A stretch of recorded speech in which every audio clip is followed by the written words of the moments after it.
Drawing की class में आपका स्वागत है बच्चों। और हम पढ़ रहे थे मेमोरी ड्राइंग यानी स्मृति चित्रण। इसके पहले की वीडियो क्लासेस में बच्चों हम लोगों ने जाना था कि स्मृति चित्रण क्या होता है और स्मृति चित्रण आरंभ करने से पहले हमें क्या क्या तैयारी कर लेनी चाहिए और साथ ही स्मृति चित्रण के लिए आवश्यक वस्तुएं और उनका किस प्रकार से हम प्रयोग कर सकते हैं, ये सब हमने सीखा था।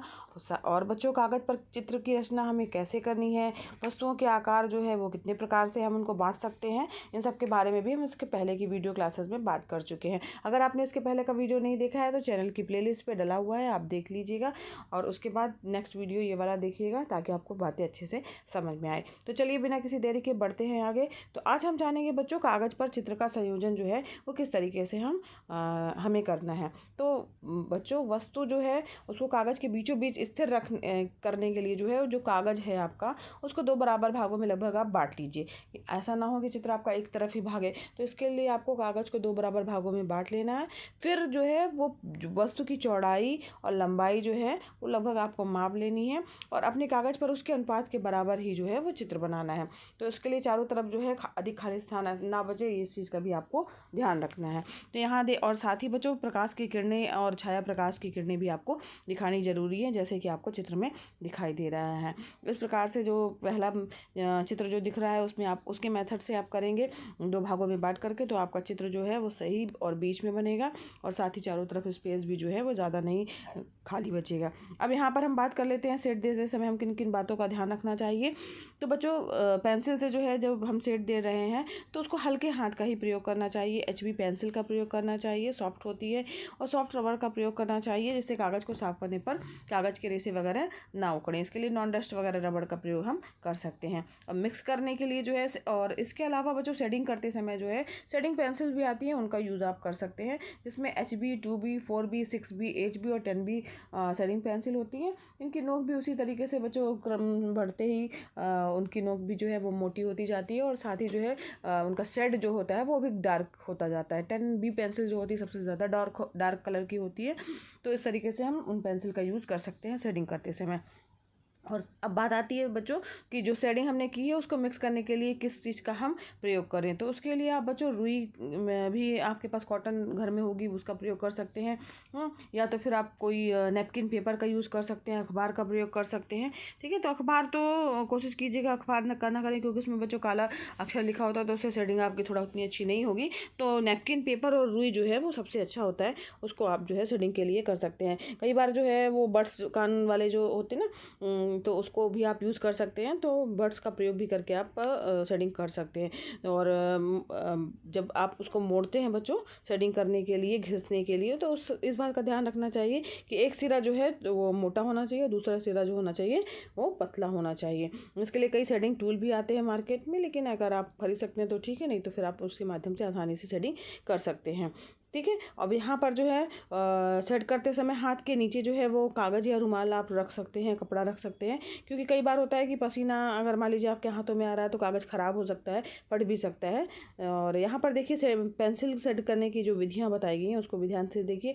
कागज़ के द्वारा जब आप सेटिंग कर रहे हैं, यहाँ देखिए कागज़ को नोक, पतली सी नोक बना करके देखिए हाथ में लेकर के सेटिंग की जा रही है। तो इस तरीके से जो है उसको शेड कर रहे हैं, उसको मिक्स करेंगे उसमें।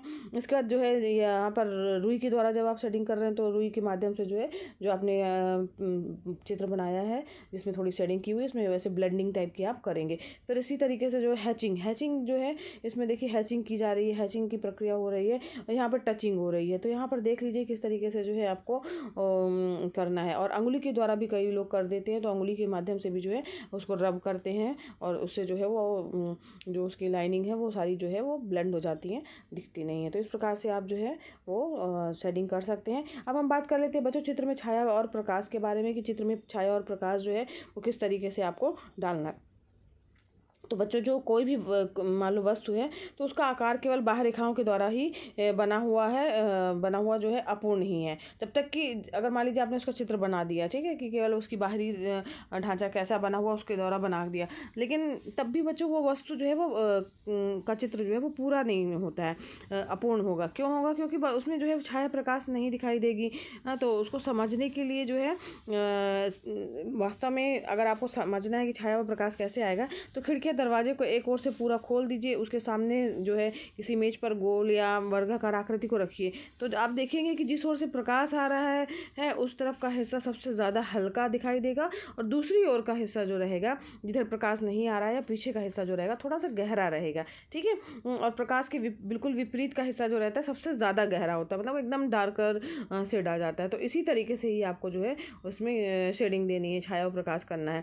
ठीक, तो यहाँ पर जैसे किसी वस्तु का चित्रण करते समय ध्यान रखना चाहिए कि किस ओर से प्रकाश आ रहा है और किस ओर से छाया पड़ रही है। वैसे ही आप जो है, अगर कहीं नहीं दिया गया है तो आप उसको अपने मन से भी कर सकते हैं कि इस ओर से प्रकाश आ रहा है और यहाँ पर जो है उसको जो है उसमें उसकी छाया वैसी पड़ रही हुई। जैसे आप चित्र सामने देख रहे होंगे बच्चों, यहाँ पर एक देखिए एक डिब्बे जैसा चित्र बना हुआ है। तो इसमें पहले में तो वस्तु का चित्र तो बना हुआ है, लेकिन वो पूर्ण नहीं है। सेकेंड वाले में भी देखिए उतनी अच्छे से सेटिंग नहीं की। जो तीसरा फाइनल लुक आया है, ये देखिए इस वाले चित्र की बात कर रहे हैं, तीसरा जो फाइनल चित्र आया है, इसमें देखिए बराबर से आपको छाया प्रकाश दिखाई दे रहा है। यहाँ पे डार्क शेड दिखाई दे रहा है और यहाँ लाइटर शेड दिखाई दे रहा है। इसका मतलब है कि यहाँ से प्रकाश इस पर पड़ रहा है, उसकी परछाई जो है वो इधर तरफ काला काला जो है वो पड़ रहा है। तो उसको भी सेटिंग करना बहुत ज़रूरी है, इस चीज़ का विशेष ध्यान दीजिएगा। अब यहाँ पर एक चीज़ और विशेष ध्यान दीजिए बच्चों, फिर से देखिए इस चित्र को। तो यहाँ पर देखिएगा, तो यहाँ पर देखिए बच्चों कि ये जैसे यहाँ पे अगर मान लीजिए प्रकाश आ रहा है तो यहाँ का चीज़ आपने हल्का बनाया। ठीक है, बहुत ध्यान से देखिए, समझिएगा।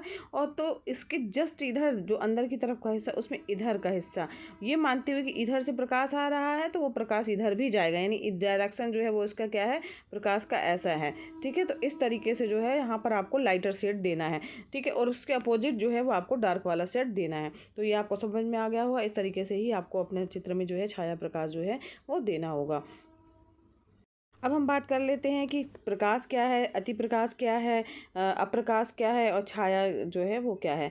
ठीक है, तो यहाँ पर प्रकाश मतलब हो गया जब किसी वस्तु का वह भाग जो प्रकाश की ओर साधारण मात्रा में हो, उसे प्रकाश में कहा जाता है कि उसमें मतलब लाइट पड़ रही है। अति प्रकाश मतलब किसी वस्तु का वह भाग जिस पर प्रकाश की किरणें जो है सीधी और लंबवत पड़े, अर्थात वस्तु का सबसे अधिक प्रकाशमय भाग जो है वो क्या कहलाता है, अति प्रकाश कहलाता है। ठीक है, इस चीज़ को ध्यान दीजिएगा बच्चों। फिर इसके बाद है अप्रकाश। अप्रकाश मतलब शेड, यानी जब किसी अन्य धरातल पर प्रकाश सीधा नहीं पड़ता है, अर्थात प्रकाश न्यूनतम मात्रा में होता है, तो उसे क्या कहा जाता है, अप्रकाश कहा जाता है। और अगर हम बोले छाया की बात करें, शेडो की बात करें, तो जब किसी अन्य धरातल पर वस्तु का प्रतिबिंब बच्चों पड़ता है तो उसकी छाया या परछाई जो होती है उसे कहा जाता है। ठीक है, प्रतिबिंब जो उसका बन रहा है उसी को उसकी क्या कहा जाएगा, छाया कहा जाएगा या उसका परछाई कहा जाएगा। ठीक है, अब रिफ्लेक्टेड लाइट क्या चीज़ होती है, परावर्तित प्रकाश क्या है, तो किसी भी चमकीली वस्तु की चमक जब पास की रखी किसी वस्तु पर पड़ती है या पास की वस्तु की चमक उस चमकीली वस्तु पर पड़ती है, तो उसी चमक को ही क्या कहा जाता है, परावर्तित प्रकाश कहा जाता है। तो इस प्रकार से, और परावर्तित अप्रकाश की बात करें कि ये क्या चीज़ है, तो इसी प्रकार से बच्चों जब समीप की किसी गहरे या हल्के रंग की वस्तु का प्रभाव जो है या प्रकाश जो है जब पास की किसी दूसरी वस्तु पर पड़ता है तब उसे परावर्तित अप्रकाश कहते हैं। ठीक है, तो यहाँ पे गहरे या हल्के रंग की वस्तु का प्रभाव जो है वो पास की दूसरी वस्तु पर जब पड़ रहा है तो उसे परावर्तित अप्रकाश कहा जाएगा। की क्लास में बच्चों बस इतना ही। अगर बच्चों पढ़ाना पसंद आ रहा हो, समझ में आ रहा हो, तो वीडियो को जरूर लाइक कीजिएगा, चैनल पर नए हैं सब्सक्राइब कीजिए, साथ ही बच्चों बेल आइकन भी प्रेस कीजिएगा ताकि आपको नए वीडियो का नोटिफिकेशन मिले बच्चों। और ये सब बातें जो है हर चैनल पे नहीं डली हुई हैं, इसलिए इनको जानना भी ज़रूरी है। इससे संबंधित जो है ऑब्जेक्टिव टाइप के प्रश्न भी आते हैं और प्लस आपको समझ में भी आता है कि हाँ ये इस तरीके से जो है प्रकाश आ रहा है, कहाँ आपको छाया डालनी है, कैसे आपको ब्लेंडिंग करनी है, कैसे आपको शेडिंग करनी है, किस तरीके से जो है आपको करना है। तो बच्चों ये सब आपको चीज़ें समझ में आ रही हैं तो वीडियो लाइक कीजिए, शेयर कीजिए दूसरे बच्चों को भी ताकि बेनिफिट मिल सके। तो मिलते हैं नेक्स्ट वीडियो में बच्चों।